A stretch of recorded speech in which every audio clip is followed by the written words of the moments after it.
Les sirènes de Bagdad, livre écrit par Yasmina Khadra, livre audio dédié pour ceux qui n'ont pas le temps de lire. Veuillez vous abonner à notre chaîne, de mettre un j'aime ou pas, de commenter et de nous donner votre avis sur les améliorations qu'on peut apporter, et partager avec vos amis, pour avoir plus de vidéos et aussi pour nous encourager à publier d'autres livres audio d'auteurs différents. Merci à vous et bonne écoute. 3 jours plus tard, une fourgonnette de chez nous, dépêchée par le doyen en personne, ramena le corps de Suleiman de la morgue. Ce fut un moment terrible. Jamais les gens de Kafkaram n'avaient connu une atmosphère semblable. Le doyen exigea que l'enterrement se déroulât dans la dignité et la stricte intimité. Seule une délégation d'anciens, relevant d'une tribu alliée, fut tolérée au cimetière.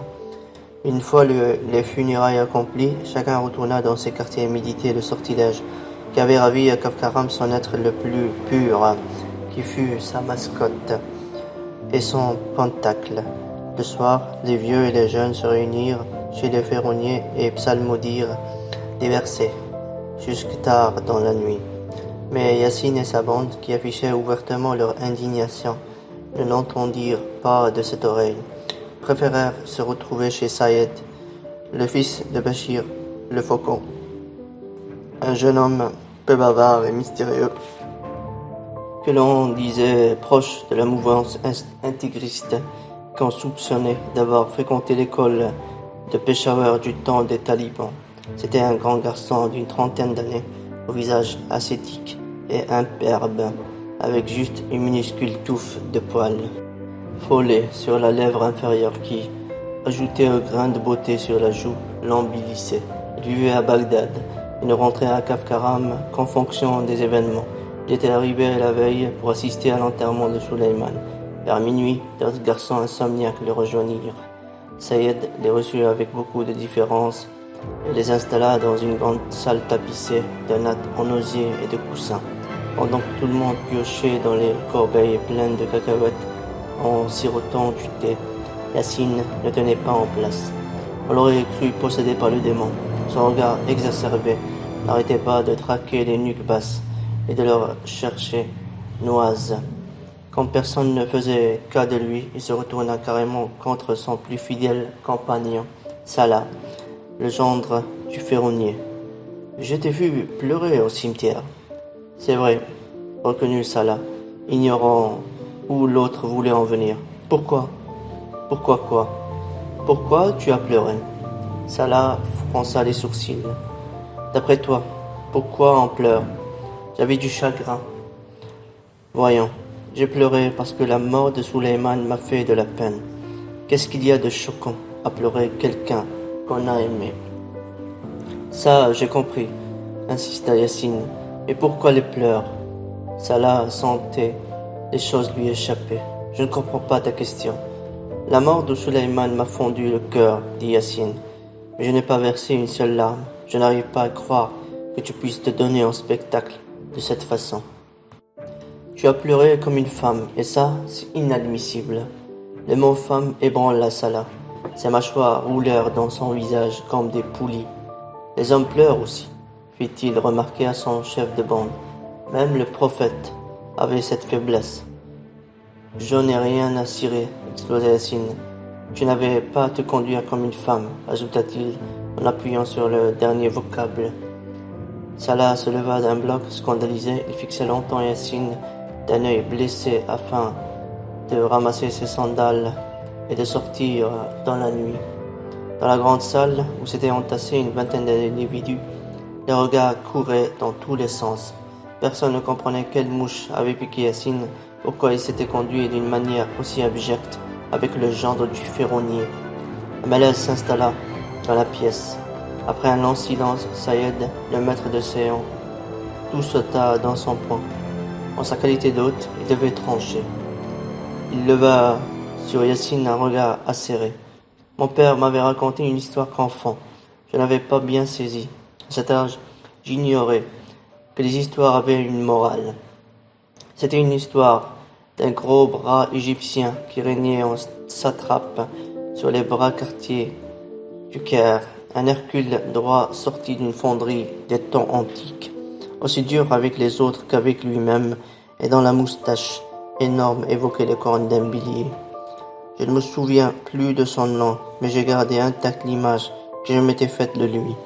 Une sorte de Robin des faubourgs, aussi prompt à rebrousser ses manches qu'à rouler des mécaniques sur la place infestée de pourfets et de montreurs d'ânes. Lorsqu'il y avait un différend entre voisins, on venait se soumettre à son arbitrage. Ses décisions étaient sans appel, mais le gros bras n'avait pas la langue dans la poche. Il était vaniteux, aussi irascible qu'exigeant. Quand personne ne contestait son autorité, il s'était autoproclamé roi des laissés pour compte et hurlait sur les toits que personne au monde n'était en mesure de le regarder droit dans les yeux. Ses propos ne tombèrent pas dans l'oreille d'un sourd. Un soir, le chef de la police le convoqua au poste.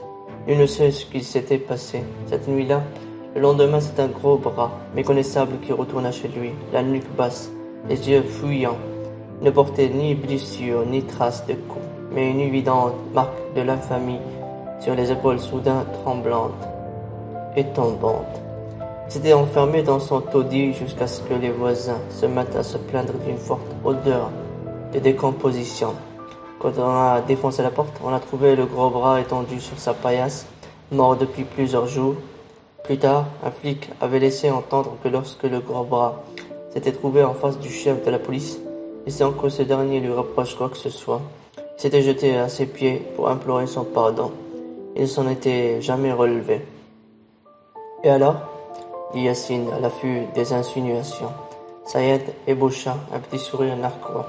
Mon père a arrêté là l'histoire. C'est du n'importe quoi, grommela Yacine, conscient de ses limites lorsqu'il s'agissait de déchiffrer les insinuations. C'est ce que j'ai pensé au début. Avec le temps, j'ai essayé de trouver une morale à cette histoire. Je peux la connaître? Non. C'est ma morale à moi. À toi de lui en trouver une à ta convenance. Sur ce, Saïd se leva et rejoignit sa chambre qui se trouvait à l'étage. Les convives comprirent que la soirée était finie. Ils ramassèrent leurs sandales et quittèrent la demeure. Ils restèrent dans la pièce que Yacine et sa grande prétorienne. Yacine était hors de lui. Il s'estimait floué, dévalorisé devant les 16 hommes. Pas question pour lui de rentrer sans tirer au clair cette histoire. De la tête, congédia ses compagnons et monta cogner à la porte de Sayed. J'ai pas compris, dit-il à ce dernier. Salah non plus n'avait pas compris où tu voulais en venir, lui dit Sayed sur le palier. T'avais l'air naze avec ton conte à la con. J'ai parié que tu l'as inventé, qu'il n'a pas plus de morale qu'une sottise. C'est toi qui cumules les sottises, Yacine. Je te conduis exactement comme ce gros bras kérote. Alors éclaire ma lanterne si tu ne tiens pas à ce que je foute le feu à ton gourbi. Je déteste que l'on me prenne de haut et je ne permettrai à personne, je dis bien à personne, de me faire tourner en bourrique. Je n'ai peut-être pas suffisamment d'instruction, mais de l'orgueil j'en ai à revendre. Saïd n'était pas intimidé, bien au contraire, son sourire s'accentuait au fur et à mesure que Yacine prenait la mouche. Il lui dit sur un ton monocorde. Qui se nourrit de la lâcheté des autres engrosse la sienne. Tôt ou tard, elle finira par lui bouffer les tripes, puis l'âme.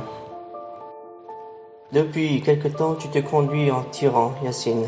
Tu bouscules l'ordre des choses, ne respectes plus la hiérarchie tribale, tu t'insurges contre tes aînés, vexes tes proches, aimes à les humilier en public, tu hausses le ton pour un oui ou pour un non, si bien qu'au village, on n'entend plus que toi. Pourquoi veux-tu que je sois aux petits soins avec ces bornariens? Tu te conduis exactement comme eux. S'ils regardent leur nombril, tu regardes tes biceps. Tu dis pareil au même. Personne n'a rien à envier, rien à reprocher à personne, à Kafkaram. Je t'interdis de m'associer à ces crétins. Je ne suis pas un lâche. Prouve-le. Vas-y. Qu'est-ce qui t'empêche de passer à l'acte? Depuis des lustres, des Irakiens croisent le fer avec l'ennemi. Nos villes s'émiettent tous les jours à coups de voitures piégées, d'embuscades et de bombardements. Les prisons sont pleines de nos frères, nos cimetières sont saturés. Et toi, tu te dresses sur tes ergots dans ton village perdu. Tu cries sur les toits ta haine et ton indignation. Et une fois vidé de ton fiel, tu rentres chez toi et tu éteins. Trop facile. Si tu penses ce que tu dis, joins le geste à la parole et rentre-leur dedans, à ces fumiers d'Américains. Sinon, mets de l'eau dans ton vin et lève le pied. D'après ma jumelle Baya, elle tenait l'histoire de la bouche même de la sœur de Sayed, qui avait suivi la confrontation en écoutant à la porte. Yacine s'était retiré petitement, sans ajouter un traître mot. Son cadavre sur les bras, Kafkaram s'empêtrait dans ses faux fuyants. La mort de Suleiman l'a déboussolé.